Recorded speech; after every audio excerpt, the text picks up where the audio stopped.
नमस्कार, स्वागत है आपका ऑडियो स्टोरी हिंदी चैनल में। आज आप सुनेंगे विलियम शेक्सपियर की नाटकीय कहानी राजा तिमन। जैसे कुछ लोग अपनी कंजूसी के लिए प्रसिद्ध होते हैं, उसी प्रकार कुछ लोगों को फिजूल खर्ची में महारत हासिल होती है। ऐसे लोगों में एथेंस नगर के राजा तिमन का नाम भी सम्मिलित था। उसकी गिनती ऐसे उदार लोगों में होती थी जो धन को पानी की तरह बहाया करते थे। एक अशर्फी के स्थान पर वह 100 अशर्फिया और 100 अशर्फियों के स्थान पर 1000 अशर्फिया लुटाता था। इससे भी उसे संतोष नहीं था। वह अक्सर सोचा करता कि ईश्वर ने उसे 2 हाथ क्यों दिए? उसके 1000 हाथ होने चाहिए थे। वह इतना धन लुटाता था कि लेने वाले थक जाते थे, लेकिन उसका हाथ नहीं रुकता था। जहां शहद होता है, वहां मधुमक्खियां आ ही जाती हैं। कुछ ऐसा ही तिमन के साथ हुआ। उसकी दरियादिली देखकर उसके आसपास चापलूसों की भीड़ लग गई। ये लोग उसकी चापलूसी कर अपना उल्लू सीधा करते रहते थे। राज्य में अनेक लोग ऐसे भी थे जो वर्षों से निर्धनता का जीवन जी रहे थे, लेकिन तिमन की चापलूसी करके कुछ ही दिनों में उनकी गिनती धनवानों में होने लगी थी। जो व्यक्ति फिजूल खर्ची में विश्वास करते थे, तिमन उन्हें बहुत पसंद करता। उसका दरबार भी फिजूल खर्च करने वाले लोगों से भरा पड़ा था। जो जितना अधिक फिजूल खर्च था, तिमन उसे उतना ही उदार समझता था। वह कितना मूर्ख और अक्ल का अंधा था, इसका पता इस बात से ही चलता है कि उसका प्रधानमंत्री एक ऐसा व्यक्ति था जिस पर अनेक लोगों का कर्ज चढ़ा हुआ था। वह 99 नाइयों से मुफ्त में हजामत बनवा चुका था। उपप्रधानमंत्री की चापलूसी की भी कई बातें प्रसिद्ध थीं। कहते हैं, उसने पहली बार दरबार में आकर तिमन को सलाम किया और उसे एक छंद सुनाया।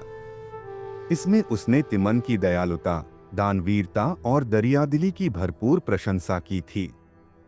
इस चापलूसी भरे छंद को सुनकर तिमन वाह वाह कर उठा। उसने आगे बढ़कर उसका हाथ पकड़ा और उसे उपप्रधानमंत्री की कुर्सी पर आसीन कर दिया। तिमन के दरबार में ऐसी घटनाएं प्रतिदिन घटती रहती थीं। जरा सी चापलूसी के बदले कई भिक्षुकों को उसने अपना दरबारी बना लिया था।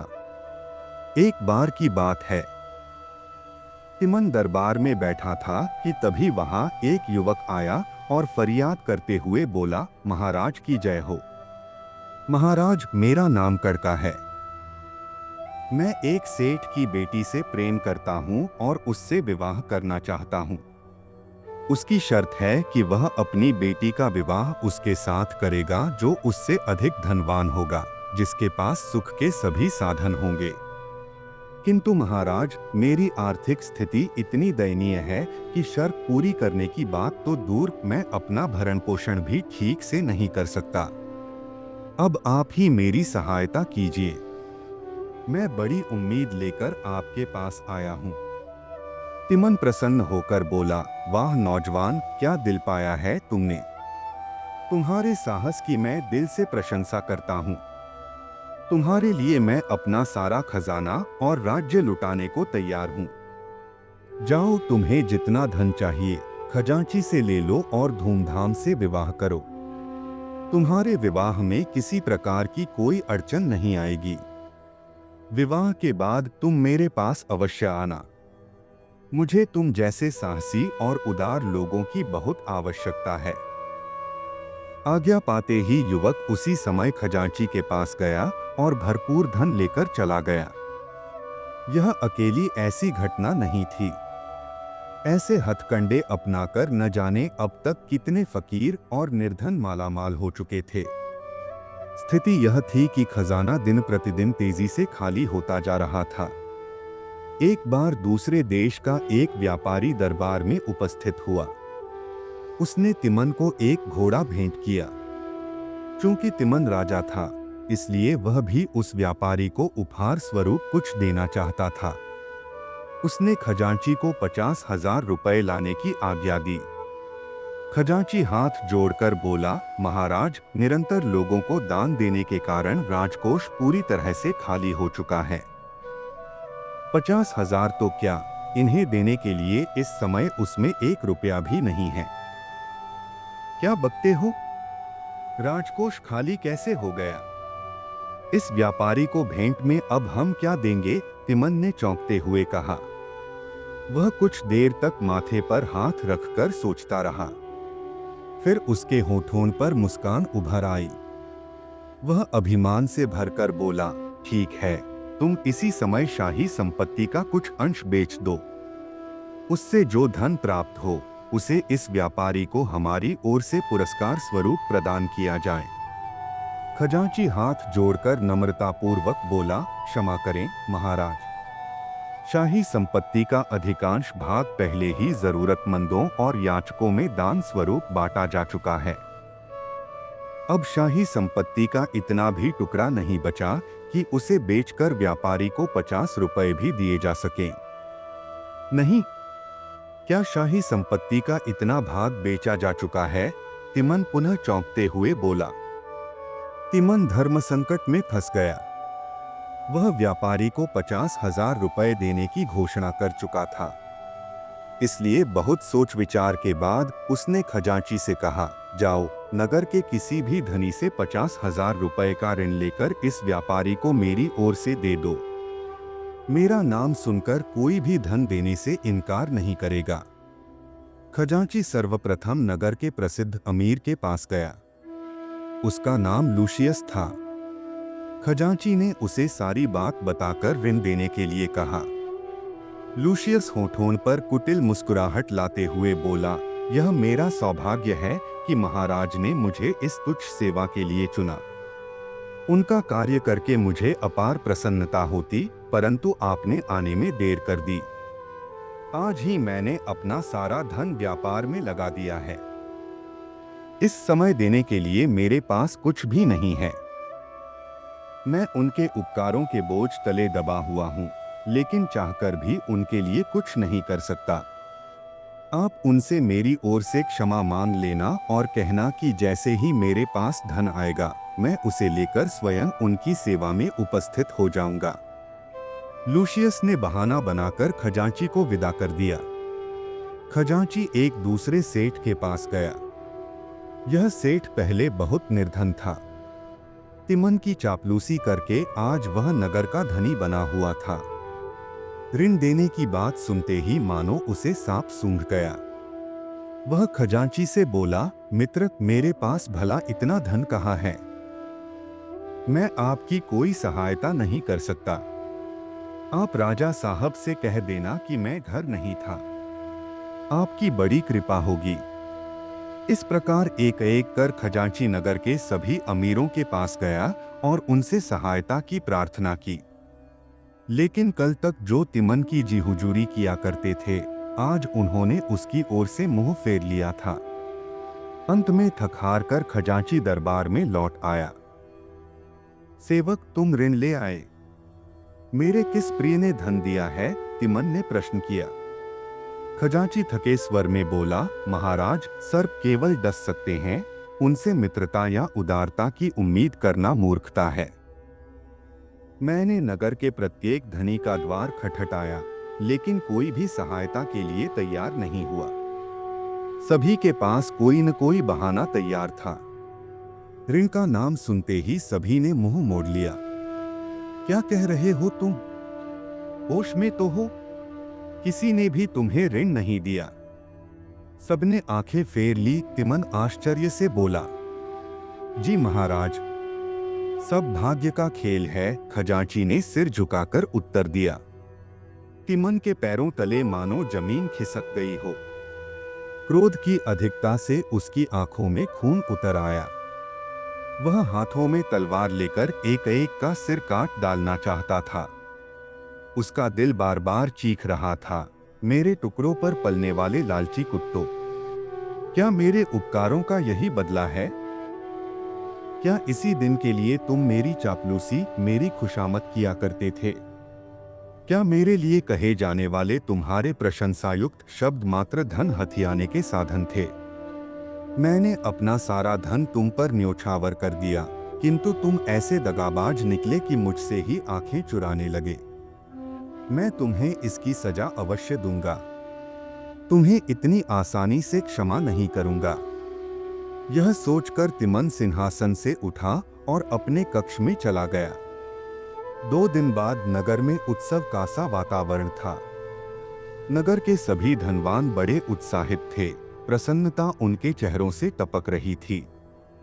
आखिर प्रसन्न क्यों नहीं होते?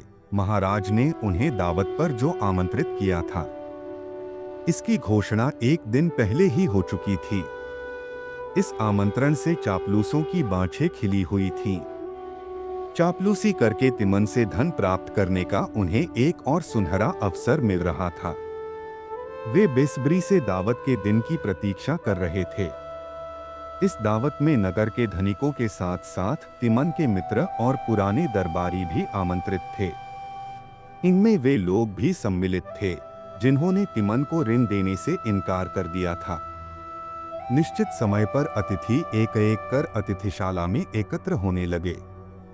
उन्हें उम्मीद थी कि स्वभाव के अनुसार तिमन उन्हें कीमती उपहारों से सम्मानित करेगा, रत्न आभूषण प्रदान करेगा। जिन्होंने ऋण देने से इनकार किया था, वे सोचने लगे कि कल यदि हम थोड़ा धन देकर तिमन की सहायता कर देते तो आज हमें सबसे अधिक उपहार प्राप्त होते। उन्हें इस बात का मलाल था। कुछ परस्पर परामर्श करने लगे, तिमन को प्रसन्न करना बहुत आसान है। उसे कीमती ईरानी कालीन अथवा एक अरबी घोड़ा उपहार में देकर 2-4 तारीफ के शब्द बोल दो। बस इतने से ही खुश होकर वे कल की सारी बात भूल जाएंगे और हमें मालामाल कर देंगे। अभी बातचीत का दौर चल ही रहा था कि तभी कक्ष में तिमन ने प्रवेश किया और आसन पर आकर बैठ गया। फिर उसका संकेत पाकर नौकर हाथी दांत की विशाल मेज पर भोजन की तश्तरियां और प्यालियां लाकर रखने लगे। व्यंजनों के सभी बर्तन कपड़ों से ढके हुए थे। उपस्थित अतिथिगण कपड़ों से ढके इन बर्तनों में स्वादिष्ट व्यंजनों की कल्पना कर रहे थे। मसालेदार पुलाव, कबाब, मिठाइयाँ, शराब आदि के बारे में सोच सोचकर उनके मुंह में पानी आने लगा। उनकी भूख बढ़ने लगी। तिमन ने भोजन आरंभ करने का संकेत किया। अतिथियों ने शीघ्रता से कपड़े हटाकर बर्तनों को अपनी ओर खींचा, लेकिन भोजन की ओर देखते ही वे ठिठक गए। उनकी आंखें फटी की फटी रह गई। सोने चांदी के बर्तनों के स्थान पर प्रत्येक अतिथि के सामने मिट्टी की 2-2 प्यालियां रखी हुई थीं।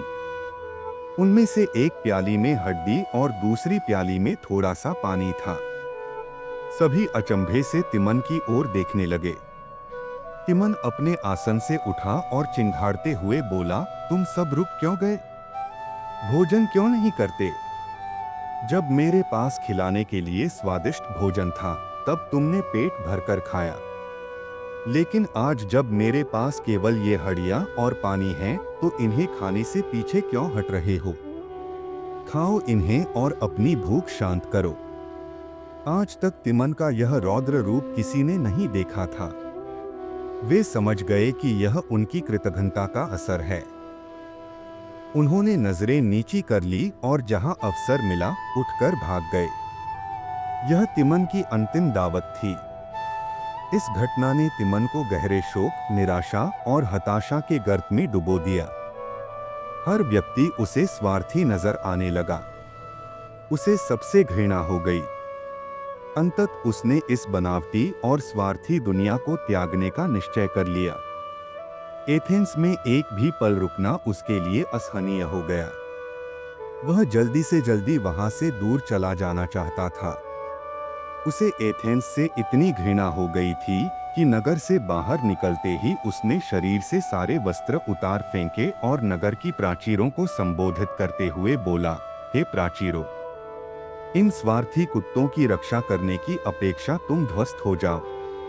इस नगर की स्त्रियां एवं कुंवारी लड़कियां पथभ्रष्ट और चरित्रहीन हो जाएं, संतानें अपने माता पिता की शत्रु हो जाएं, लोग एक दूसरे के खून के प्यासे हो जाएं, दरबारी पदच्युत हो जाएं, इस नगर का विनाश हो जाए। इससे अच्छा तो वह जंगल है जहाँ रहने वाले जानवर इन स्वार्थी भेड़ियों से अच्छे होते हैं। तिमन ने नगर छोड़ने का निश्चय कर लिया था। इस बात से दरबारी अनजान थे। उनमें कुछ ऐसे भी थे जो उसके प्रति वफादार थे। एकाएक उसके महल से चले जाने से वे चिंतित हो उठे। उन्होंने कल्पना तक नहीं की थी कि स्वार्थी और धोखेबाज लोगों के दुर्व्यवहार से तिमन के दिलो दिमाग पर गहरी ठेस लगेगी और वह सब कुछ त्याग कर चला जाएगा। वे मन ही मन उसके चापलूस और स्वार्थी मित्रों एवं दरबारियों को कोस रहे थे। इन्हीं लोगों में फ्लेवियस नामक एक दरबारी भी था जो तिमन का निकटतम और विश्वसनीय व्यक्ति था। वह बड़ा सभ्य और वफादार था। तिमन के अचानक कहीं चले जाने से वह शोकातुर हो गया और बार बार सोचने लगा, क्या भलाई का यही परिणाम भुगतना पड़ता है? क्या दूसरों की सहायता करना अपराध है? मेरे मालिक ने मुसीबत में फंसे लोगों की हमेशा सहायता की, आवश्यक धन और वस्तुएं देकर उनकी जरूरतें पूरी की। लेकिन इसका उन्हें क्या फल मिला? आज उनकी इंसानियत और दयालुता ही उनकी शत्रु बन गई। न जाने वे कहाँ भटक रहे होंगे। किसी को भी उनकी चिंता नहीं है। सभी निश्चिंत होकर हाथ पर हाथ धरे बैठे हैं। लेकिन मैं ऐसा नहीं होने दूंगा। मैं स्वयं अपने मालिक को ढूंढूंगा और आजीवन उनकी सेवा करूंगा। मैं उनका ऋण कभी नहीं चुका सकता, परंतु ऐसा करके शायद मैं अपने सेवक होने का कर्तव्य पूरा कर सकूं। यह सोचकर फ्लेवियस तिमन को ढूंढने निकल पड़ा।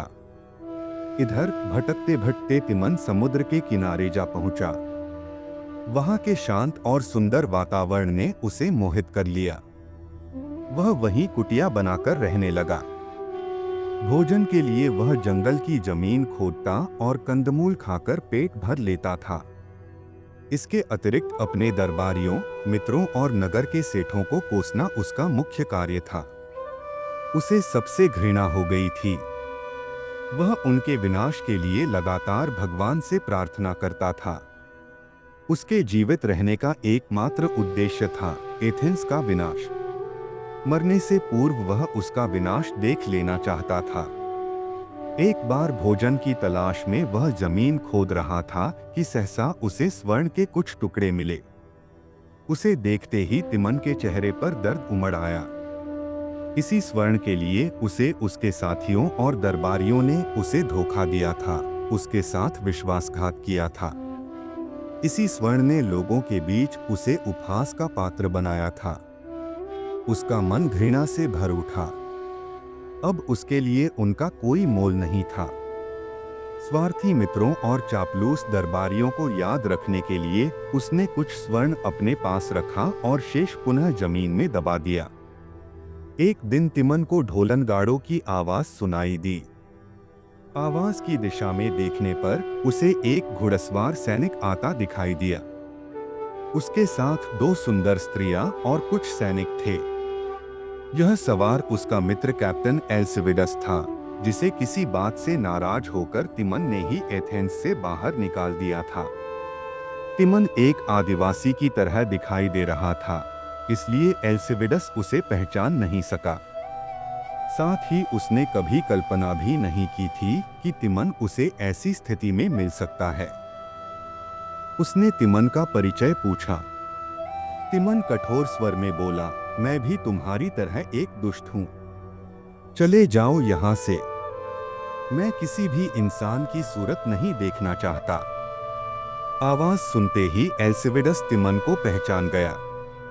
उसकी ऐसी दयनीय और करुण हालत देखकर उसे बड़ा आश्चर्य हुआ। वह पास आकर बोला, तिमन मेरे मित्र, तुमने यह क्या हालत बना रखी है? तुम यहाँ क्या कर रहे हो? तिमन दूर हट गया और गुस्से में भरकर बोला, मुझे अकेला छोड़ दो। जाओ और जाकर एथेंस की धरती को खून से लाल कर दो। अपनी तलवार से सभी स्वार्थी लोगों के सिर काट दो। एल्सिविडस को समझते देर न लगी कि तिमन अपना मानसिक संतुलन खो बैठा है। वह पुनः स्नेह भरे स्वर में बोला, मित्र, तुम्हारी यह दशा कैसे हुई? मुझे बताओ, मैं तुम्हारे शत्रुओं से अवश्य प्रतिशोध लूंगा। मैं अपनी इस दुर्गति का स्वयं जिम्मेदार हूँ। मेरी दयालुता और इंसानियत ही मेरे शत्रु बन गए। दूसरों को देते देते मैंने अपना सब कुछ गवा दिया, और जब मुझे धन की आवश्यकता पड़ी तो सभी ने आंखें फेर ली। तिमन आंसू बहाते हुए बोला।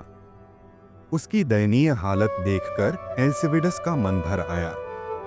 उसने एक थैली निकाली और तिमन को पकड़ाते हुए बोला, मित्र, यह कुछ धन है, इसे अपने पास रख लो। जरूरत पड़ने पर यह तुम्हारे काम आएगा। तिमन उत्तेजित होकर बोला, मुझे तुम्हारा धन नहीं चाहिए। दूर चले जाओ मेरी नजरों से। मैं तुम्हें देखना तक नहीं चाहता। मित्र, जानते हो, इस समय मैं सेना लेकर एथेंस पर चढ़ाई करने जा रहा हूँ। जल्दी ही मैं और मेरे सैनिक एथेंस को मिट्टी में मिला देंगे। एल्सिविडस ने सोचा था, शायद यह समाचार सुनकर तिमन दुखी होगा, परंतु तिमन के चेहरे पर प्रसन्नता उभर आई। उसने जेब से स्वर्ण के टुकड़े निकाले और एल्सिविडस को देते हुए बोला, मेरे पास यह कुछ स्वर्ण है। तुम इसे अपने सैनिकों में बांट दो और उन्हें आदेश दे दो कि वे एथेंस में किसी को भी जीवित न छोड़े। उनकी तलवारें एक बार उठे तो एथेंस वासियों का नाश करके ही नीचे आए। जल्दी ही एथेंस को जीतने के बाद मैं तुमसे भेंट करने आऊंगा। यह कहकर एल्सिविडस सेना सहित वहां से चला गया। उसके जाने के बाद तिमन पुनः जमीन खोदने लगा। तभी वहां एपेमेंटस नामक दार्शनिक धमका। वह तिमन को पहचानता था। वह उस पर व्यंग्य कसने लगा। तिमन ने भला बुरा कहते हुए उसे मारने के लिए पत्थर उठा लिया। एपेमेंटस सिर पर पैर रखकर भागा। उधर एल्सिविडस को सेना सहित आते देख एथेंस के दरबारियों ने घुटने टेक दिए और सर्वसम्मति से उसे अपना राजा घोषित कर दिया। इस प्रकार बिना लड़ाई किए एथेंस पर एल्सिविडस का अधिकार हो गया।